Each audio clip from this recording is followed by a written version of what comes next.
እግዚአብሔር በእኛ ልክ ከሰራ እንዴት ያለ አምላክ ሊሆን ይችላል? በእውነቱ ማለት እግዚአብሔር በሰው ልክ ቀዶ ሊሰፋ ነው እንደ ልብስ። የሰይጣን አንዱ ማስፈራሪያው ምን እንደሆነ ታውቃላችሁ? ለክፉ ሰዎች ከፍታ መጨመር ነው። ከፍታ እየገደሉ ሹመት ይጨምርላቸዋል፣ እያጠፉ ሀብት ይጨምርላቸዋል።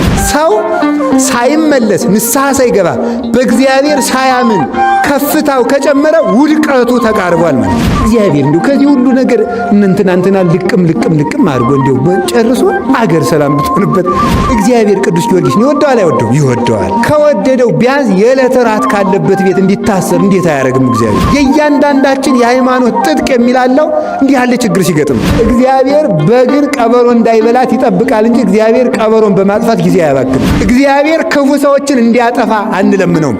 ቢቻል ልብ እንዲሰጣቸው እንለምነዋለን።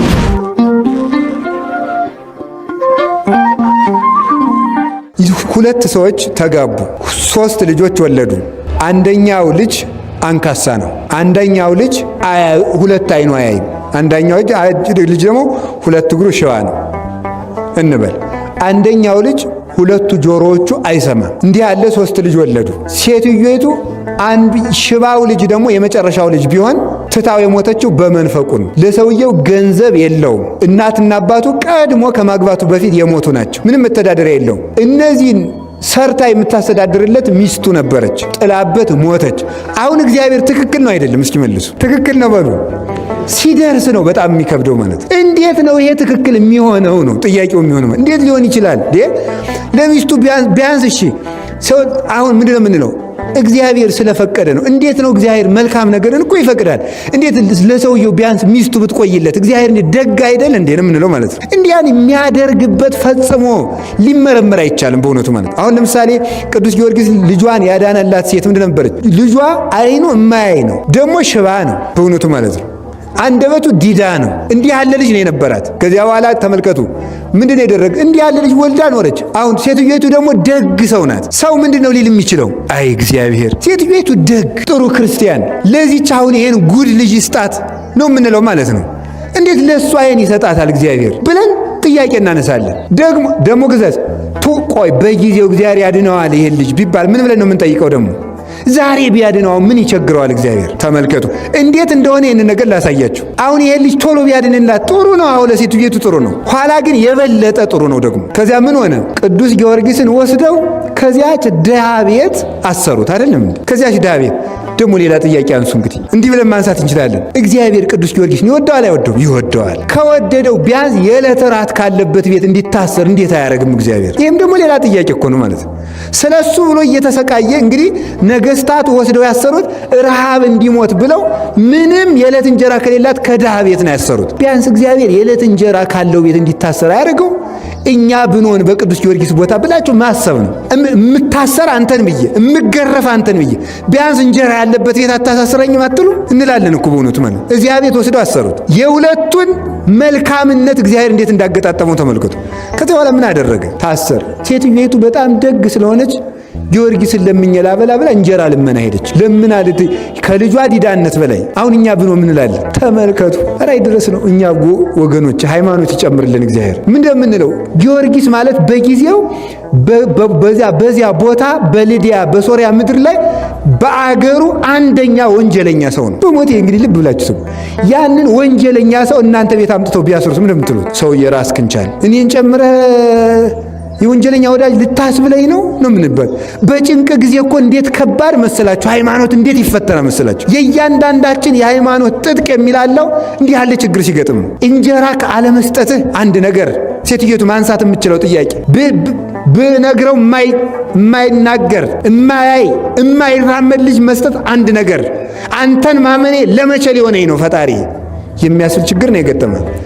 ደግሞ ይህንን ሁሉ ተቀብላ ለምን አልታበላ ከተማ ሄደች። እግዚአብሔር መጨረሻ ላይ መምጣት ያውቅበት የለ። ከዚያ በኋላ ተመልከቱ፣ በቅዱስ ጊዮርጊስ ጸሎት ከምሰሶ ጋር ነው ያሰሩት። የታሰረበት ምሰሶ 15 ክንድ ከቤቷ በላይ ወጣ፣ ለምልሞ ማለት ነው። ቅጠል አውጥቶ ቅርንጫፍ አውጥቶ ዴቴ ነገር ድግ ከዚያ በኋላ ከቤቷ ደግሞ ሙሉ ጻዳ ህብስት በቢሙ ቤቷን ሞላው። ለምና ለጊዮርጊስ ቁራሽ ይዛ ስትመጣ እሱ በነጭ ህብስት ቤቷን ሞልቶላታል ማለት ነው። ራቧ ተወገደላት። ከዚያስ ደግሞ ምን አደረገ? የልጇን አንደበት ፈወሰው። ከዚያስ ደግሞ ምን አደረገ? አይኑን ፈወሰው። ከዚያ በኋላ ምኑ ቀረ? እግሩ ቀረ። እግሩስ አለች እሱ ይቆያል። አሁን ጥያቄ ጠይቁ። አትበሳጩም እናንተ? አሁን ለምሳሌ እግዚአብሔር መቼም ቸር ነው፣ ኩራት እንዳልኮራ ስለሚያውቅ ለኔ አሁን የፈውስ ሀብት ቢሰጠኝ ኖሮ ነው የለኝም አደራችሁ እና ቢሰጠኝ የተወሰነ 1-4 ህመም ኑሮባችሁ 3ቱን አድኜ ይሄን በሌላ ቀን ብላችሁ ምን አየቤተ ክነሰው ይሄው ደግሞ ለሌላ ቀን እኮ እንደው በቃ ደጅ ሊያጸናኝ እኮ ነው ስገድልኝ እኮ ነው ሁሉ ነገር ነው ምን ነው አይደለም እንዴ? እሱን ሌላ ቀን አለ። ለምን ነው ተመልከቱ። ከዚያ በኋላ በዚያች ድሃ ምስክርነት ብዙ ሰው አመነ። በዛፉ መለምለም ብዙ ክርስቲያን አፈራ። አንድ ስንዴ ብዙ ፍሬ እንደምታፈራ ብዙ ሰው አፈራችበት። መጨረሻ ላይ የቅዱስ ጊዮርጊስ ሩጫ ሊፈጸም ሲል ምን አደረገ? እንደ እባብ ልባሞች እንደ ርግብ የዋሆች ነው አላለም እንዴ? ከዛ ቅዱስ ጊዮርጊስ ሩጫውን የሚጨርስበት አክሊል የሚቀበልበት ጊዜ ሲደርስ ለንጉሱ ሄደና እስከ ዛሬ ተሸውጄ ተታልዬ ኑሮ አለ። ምን ነው ገባኝ። አሁን እንግዲህ ላጵሎን ልሰግድ ነው አለ። ልሰግድ ነው ና በል ራስህን ልሳምህ አለው። ቆይ እኛ ገሊላውያን በልማዳችን መጀመሪያ ለጣዖት ሳንሰግድ አንሳምም አለው። በርኩስ አፉ እንዳይሰማው ማለት ነው። ቆይ ብሎ ልትሰግድ ነው ና እንልስገድ። አይ እንደዚህም አይደለም፣ በጥቂት ሰው አይደለም የሚደረገው። ጠቅላላውን በሙሉ የገሊላን ሰው በሙሉ ጊዮርጊስ ላጵሎን ሊሰግድ ነው እያልክ አዋጅ ነገር አለው። ጊዮርጊስ ለአጵሎን ሊሰግድ ነው እየተባለ አዋጅ ተነገረ። ይኸውላችሁ ልብ ብላችሁ ስሙ። ለአጵሎን ሊሰግድ ነው ተባለ። በቃ እንዲህ አድርገህ ልትሰግድ ከሆነማ አለው እሾመሃል መንግሥት እኩል ይሰጠን። እንዲያውም እኔ አዋጅ አስነግሬ እስከምመጣ አንተ ከንግሥቲቱ ጋር ተጫወት ብሎ ንጉሡ ከሚስቱ ጋር አስቀመጠው። እሱ ቆመና ዳዊቱን ይደግማል። የአሕዛብ አማልክት አጋንንት ናቸው። ዓይን አላቸው አያዩም፣ ጆሮ አላቸው አይሰሙም፣ እግር አላቸው አይራመዱም እያለ ይዘምራል። ንግሥቲቱ ትሰማል። ማንን ነው እንደዚህ የምትለው አለች። ጣዖታቱን ነው አለች። አሕዛብ ለምን አጉረመረሙኝ? እነማን ናቸው የሚያጉረመርሙ አለ። ነገሥታቱ ናቸው አለ። እዚህ በኋላ ልቧ ተሰበረና እኔም ክርስቲያን መሆን እፈልጋለሁ አለች። ይሄ ነዋ ክርስቲያን። ንግሥቲቱን ራሷን ክርስቲያን አደረጋት። ከዚያ በኋላ ክርስቲያን ሆነች። ተመልከቱ። ጊዮርጊስ በል እንግዲህ ና ስገድ፣ ሰው ተሰብስቦላል ተብሎ የአገሩ ሰው በሙሉ ግማሹ ጣዖት የሚያመልከው ተመስገን ልናርፈው ነው እያለ፣ ክርስቲያኖች ደግሞ ወይናችን መምህራችን ያን የመሰለ አብነታችን ሊክድ፣ እያች ሴት ደግሞ እንጀራዬ እያለች የልጅ መድኃኒት እያለ ልጇን ሽኮኮ ብላ መጣች። ሽባ ልጇን ማለት ሰው ከተሰበሰበበት ልጁ ያ ሽባ ልጅ አያችሁ፣ ሁልጊዜው ሁሉም ነገር በጊዜው መልካም ነው። ከእናቱ ትከሻ ላይ ሆኖ መጣ። አንተ ሕፃን በጌታዬ በኢየሱስ ክርስቶስ ስም በእግርህ ና አለ። ከዚያ በኋላ ከእናቱ ትከሻ ወርዶ ያ ልጅ መጣ። ሂድና አጵሎንን ጊዮርጊስ ይጠራል ብለዋል። ከዚያ በኋላ ሄደና አጵሎን ጊዮርጊስ ይጠራል አለ። ይሄ ልጅ እየመራ አጵሎንን እያስከተለ እያንቀጠቀጠ ይዞት መጣ ማለት። ከሕዝቡ መካከል አቁሞ ለምን ነው አንተ እንደዚህ ፍጥረትን የምታስት? እኔ ሰዎች ነው የሰገዱልኝ። እኔ በማክሰኞ የተፈጠርኩ እንጨት ነኝ፣ የማውቀው ነገር የለኝም፣ ስገዱልኝ አላልኩም ብሎ እንጨቱን አስመስክሮ አንተም ያደረብህም ሰይጣን መሬት ተከፍታ ተዋጣችሁ ብሎ ከመሬት አሰጥሞ ሃይማኖቱን ገለጠ። ያ ልጅም ምን ተባለ? የቅዱስ ጊዮርጊስ ረዳት ሆነ ማለት ነው። ሐዋርያ ሰማዕት ሆነ። በጊዜው ሲመጣ አንደኛ ተመልክቶ ሰራዊት ሁሉ ምን አሉ? ሽባ የነበረው ልጅ በእግሩ መምጣት፣ አጵሎንስ እንዴት ያለ ደካማ አምላክ ነው! አያ ሕፃን ልጅ ዶ የሚያመጣው። ለእሱ አንሰግድም እንግዲህ ለጊዮርጊስ አምላክ ነው የምንሰግድ።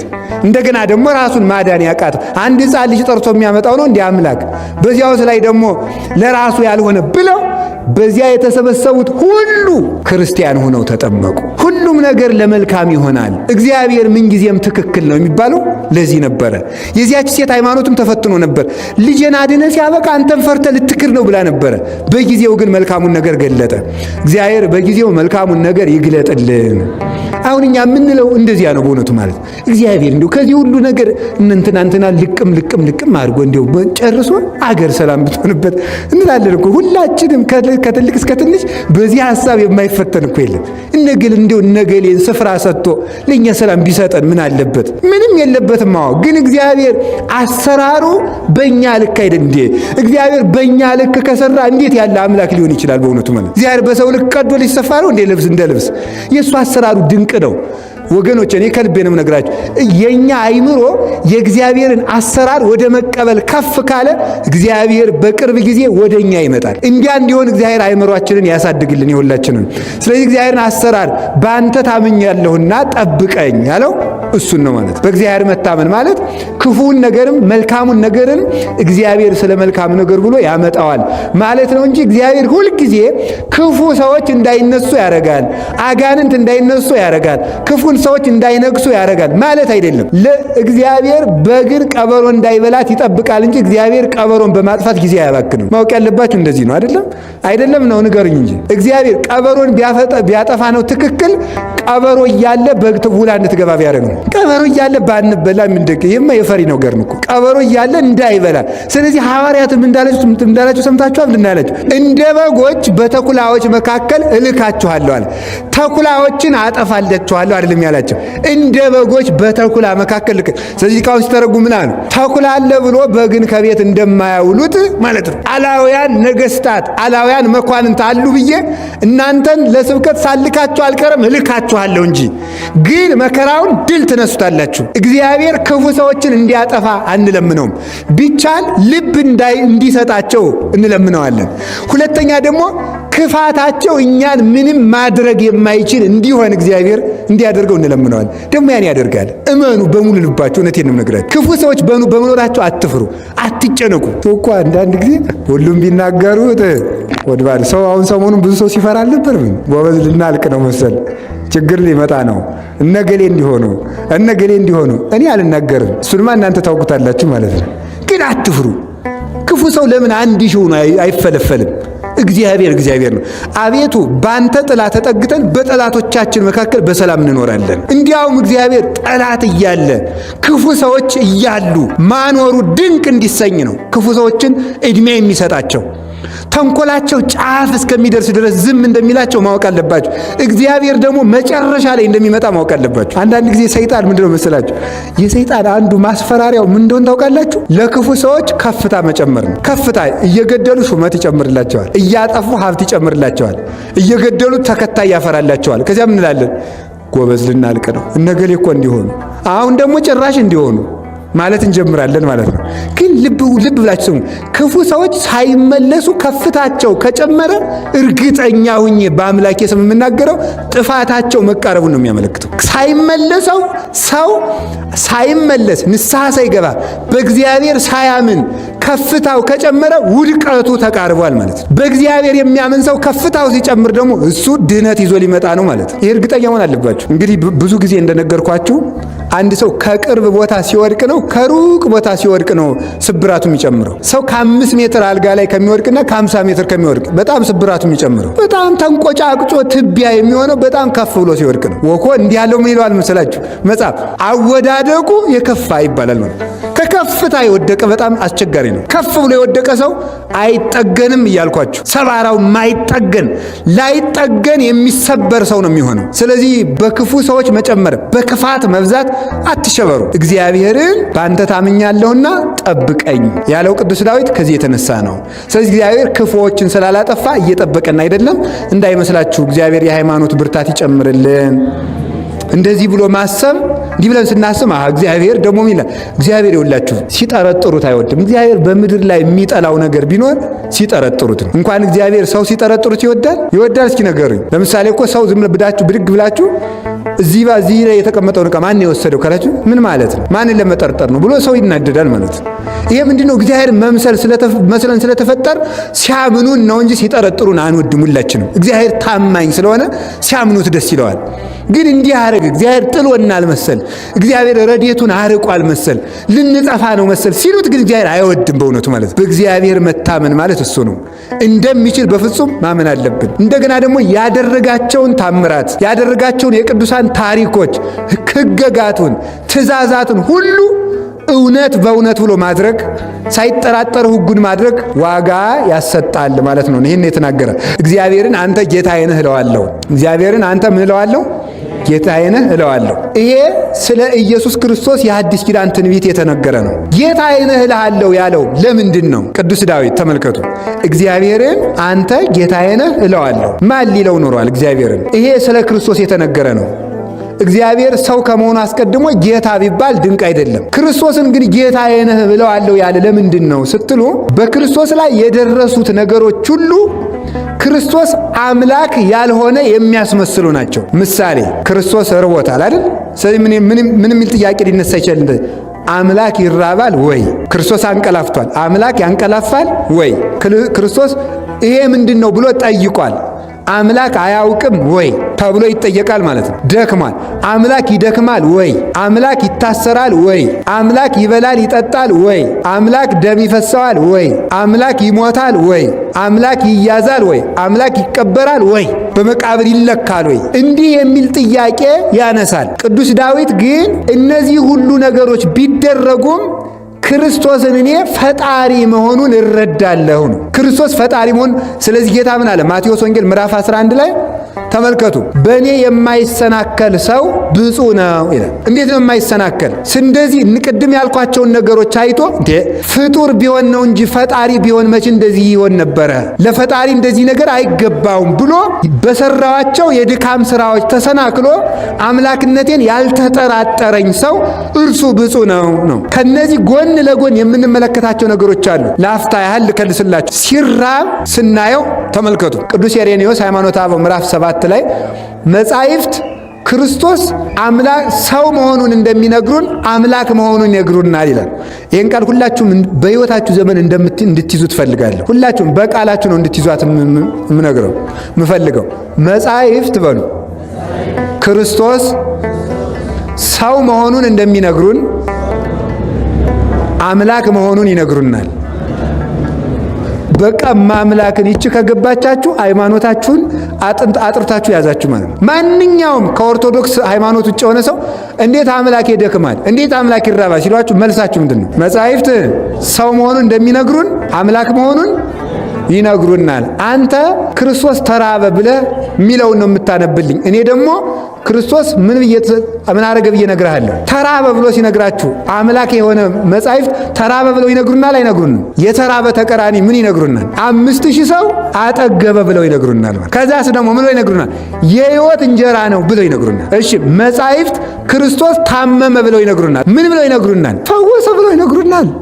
የ35 የ38 ዓመት ደዌ ተኝቶ የነበረ ሰው አልጋውን ተሸክሞ እንዴት ሲያደርግ ይነግረናል። ክርስቶስ አልዓዛርን የት ጠየቃችሁት ብሎ ጠየቀ ብለው ይነግሩናል። ክርስቶስ አልዓዛር እንደሞተ አስቀድሞ ተናግሯል። እዛው ዮሐንስ ወንጌል ምዕራፍ 2 ላይ ምን ይላል መሰላችሁ? ያ ወንጌላዊ እኮ ነው የነገረን። አልዓዛርን የት ቀበራችሁት ብሎ ጠየቀ ብሎ የነገረን ዮሐንስ አስቀድሞ ምዕራፍ 2 ላይ ምዕራፍ 11 ላይ ክርስቶስም ኢየሱስም አልዓዛርን የት ቀበራችሁት ብሎ ጠየቀ ብሎ የነገረን ዮሐንስ ምዕራፍ 2 ላይ አስቀድሞ ምን ብሎ ይነግረናል መሰላችሁ? የሰውን ፈቃዱን ሊነግሩት አይፈልግም፣ እሱ ራሱ ሰውን ያውቃልና ይላል። እሱ ራሱ ሰውን ያውቀዋልና ዮሐንስ ወንጌል ምዕራፍ 2 ላይ ማለት ነው። ስለዚህ ተመልከቱ፣ እንደ ጠየቀ እንደሚነግሩን ሳይጠይቁት እንደሚያውቅ ይነግሩናል መጻሕፍት። ምንድነው ይሄ ብሎ እንደሚያውቅ ምን እያላችሁ ነው ብሎ እንደሚጠይቅ ሁሉ ዮሐንስ 6 ላይ ኢየሱስም አይሁድ እንዳንጎራጎሩ እንዳጉረመረሙ አወቀባቸው ይላል። የልባቸውን ይመረምራል። መጻሕፍት በመርከብ ላይ ተኛ ብለው እንደሚነግሩን ምን ብለው ይነግሩናል? ደግሞ ነፋሳትን ገስጽ ብለው ይነግሩናል። መጻሕፍት ሞተ ብለው እንደሚነግሩን ምን ብለው ይነግሩናል? ተነሳ ብለው ይነግሩናል። ስለዚህ ማጠቃለያችን ክርስቲያን ሲኖር በክርስቶስ የሚያምን ሰው ጠንቅቆ ማወቅ ያለበት ይሄን ነው። የክርስቶስን የሰውነቱን ስራ መርሳት የለበትም፣ የአምላክነቱን ስራ መርሳት የለበትም። ይሄንን ያመነ ሰው ስለዚህ ለምን ክርስቶስ እንዲህ አለ፣ ለክርስቶስ እንዲህ አለ ብለው ሲጠይቋችሁ አጭር መልስ የቅድሙን አረፍተ ነገር መጻሕፍት ሰው መሆኑን እንደሚነግሩን አምላክ መሆኑንም ይነግሩን። አንተ የሰውነቱን ዘረዘርክ እንጂ የአምላክነቱም አለ ብሎ ይህንን መዘርዘር ነው። ሁሉን እንደሚችል ማስረዳን። ሰው ሆኖ በሰራው ስራ አላፍርበትም ለማለት ቅዱስ ዳዊት ሰው የሆነ እግዚአብሔር ቃልን ምንም ቢደክም፣ ምንም ቢራብ፣ ምንም ቢጠማ፣ ምንም ቢሞት፣ ምንም ቢታመም አሁንም ፈጣሪ ነው እለዋለሁ። ቶማስ ይህንን አረጋገጠ። ዮሐንስ ወንጌል ምዕራፍ 20 ቁጥር 28 ላይ ምን አለ? ቶማስ ጌታ ተነሳ እኮ ሲሉት አይ እኔ ካልዳሰስኩት አላምንም አለ። ዳሰሰው። ሲዳሰሰው ከዚያ ተመልከቱ እጁ ርርቁም ጥር አለ። አንተ እውነትም ፈጣሪ ነህ ጌታዬ ነህ ብሎ መስክሮለታል ማለት ነው። ስለዚህ ክርስቶስ አምላክ ጌታ ነው። ይህንን ነው ቅዱስ ጳውሎስ ቅዱስ ዳዊት እግዚአብሔርን ጌታዬ ነህ እለዋለሁ ያለው ክርስቶስን ነው። ጌታዬ የሚለው ቃል ለሰው ሲነገርና ለክርስቶስ ሲነገር ልዩነት አለው። ሰው ጌታዬ ይባላል። ማወቅ አለባቸው ይህን ማለት ነው። ሰው ጌታዬ ይባላል። ጌታዬ ባልነው ጊዜ ምን ማለት ነው? የሰው ጌትነት የሹመት የማክበር ነው። ክርስቶስ ግን ጌታ ሲባል ብዙ ጊዜ ፈላስፎችና ከኦርቶዶክስ እምነት ውጭ የሆኑ ብዙ ሰዎች በዚህ ጉዳይ ስለሚከራከሩ ክርስቶስ ጌታ ቢባል ምን ችግር አለው? ትልልቅ ሰዎችም እኮ ጌታ ይባላል። ስለዚህ ክርስቶስ ትልቅ ሰው ስለሆነ ነው ጌታ የተባለ ተብሏል። እሱ ግን ጌታዬ የተባለ ተመልከቱ፣ ምን ብሎ ነው ቅዱስ ዳዊት ያለ? ጌታዬ እለዋለሁ ብሎ አይደለም፣ እግዚአብሔርን ነው ያለው። ክርስቶስ ጌታ ሲባል በእግዚአብሔራዊ ጌትነት ነው፣ በሰው ጌትነት አይደለም ጌታ የሚባለው። ቶማስም ዮሐንስ ወንጌል ምዕራፍ 20 ላይ ጌታዬ ካለ በኋላ አይማ መምህሩ ስለሆነ ነው፣ መምህርም እኮ ጌታ ይባላል፣ ሽማግሌም ጌታ ይባላል፣ ንጉስም ጌታ ይባላል እንዳይሉት ቶማስ ምን ጨመረበት? አምላኬ የሚል ጨመረበት። ጌታዬ አምላኬ ብሎ ጨመረበት። ቅዱስ ዳዊትም እግዚአብሔርን ጌታ ይለዋለሁ አለ። ክርስቶስ ጌታ ሲባል በፈጣሪነት ነው፣ በአምልኮ ነው፣ በአምላክነት ነው። ቢጽ በሌላት አጠራር ይላሉ አባቶቻችን ሊቃውንት። ቢጽ በሌላት አጠራር ለምሳሌ አብርሃም ጌታዬ ይባላል፣ በሚስቱ በሳራ ነው። ቅዱሳን አማልክት ይባላሉ፣ የጸጋ ነው፣ መለከ ገዛ ባለው ገዦች ስለሆኑ እግዚአብሔር የሾማቸው ስለሆኑ በዚህ አማልክት አምላክ ይባላሉ። ሙሴ የፈርዖን አምላክ ተብሎ ተጠርቷል፣ እግዚአብሔር ነው የጠራው።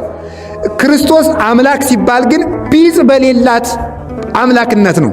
የአምልኮ የመመለክ የጌትነት የፈጣሪነት ነው። ቅዱሳን የተፈጠረን ይጠብቃሉ፣ ይመግባሉ። የፈጠረ ቅዱስ ግን የለም። ስለዚህ በፈጣሪነት አምላክ የምንለው ቅዱስ ግን የለም፣ በጸጋ አምላክ የምንለው እንጂ። ክርስቶስን አምላክ እለዋለሁ ስንል ይሄ ነው። ቅዱስ ዳዊት የነገረን ይሄ ነው። ዮሐንስ ወንጌል ምዕራፍ 20 እና መዝሙር 16 ላይ የተነገረችው 15 ላይ የተነገረችው እግዚአብሔርን ጌታዬ እለዋለሁ ያለው ይሄንን ነው ማለት ነው።